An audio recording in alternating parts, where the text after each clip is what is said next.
Hi friends, welcome to Raja Rani channel.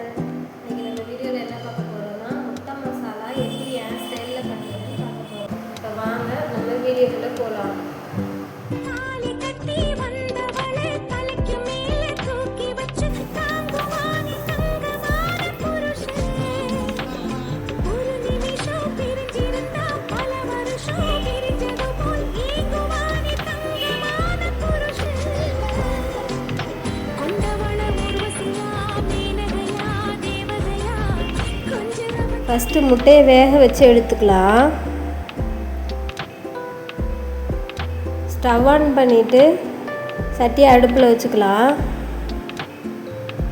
சட்டி சூடானதும் oil கொஞ்சம் எக்ஸ்ட்ராவே சேர்த்துக்கலாம். ஆயில் சூடானதும் முட்டை ஒன்று ஒன்றா பொரிச்சு எடுத்துக்கலாம். இந்த மாதிரி ஆயிலில் ஃப்ரை பண்ணி எடுத்தால் பச்சை வாடை இருக்காது. பார்த்து கேர்ஃபுல்லாக பண்ணுங்கள். முட்டையில் தண்ணி இருக்கனால தெறிக்கும்.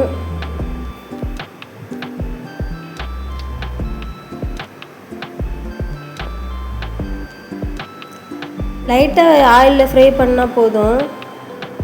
இப்போ அதை எடுத்துட்டு அதே எண்ணெயிலேயே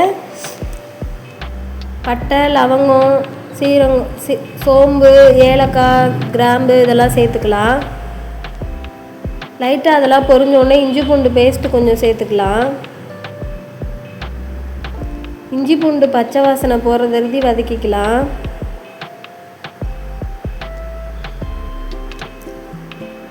இஞ்சி பூண்டு பச்சை வாசனை போன உடனே வெங்காயம் சேர்த்துக்கலாம்.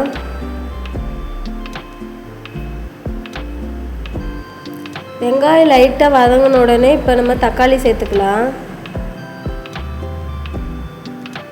வெங்காயம் கூடவே பச்சை மிளகா உங்களுக்கு காரத்துக்கேற்ப சேர்த்துக்கோங்க. நான் குழந்தைங்க சாப்பிட்றதுனால பச்சை மிளகா சேர்க்கலை. இப்போ இதுக்கு தேவையான அளவு உப்பு போட்டுக்கலாம். லைட்டாக ஒரு கிளறி மூடி போட்டு மூடி வச்சிடலாம்.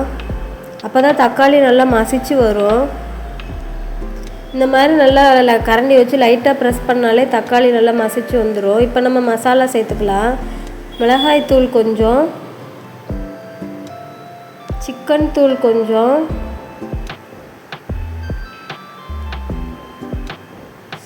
மிளகுத்தூள் கொஞ்சம்.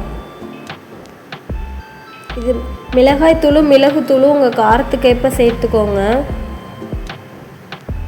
இப்போ இதை நம்ம மசாலா பச்சை வாசனை போகிற அளவுக்கு வதக்கிக்கலாம்.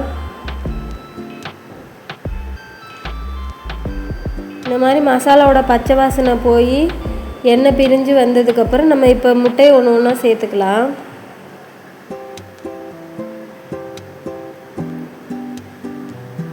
நல்லா முட்டையோடு சேர்த்து கிளறிடலாம்.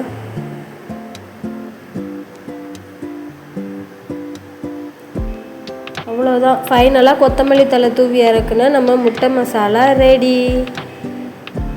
நீங்களும் இது மாதிரி செஞ்சு பாருங்கள். இந்த மாதிரி செஞ்சு நீங்களும் சாப்பிட்டு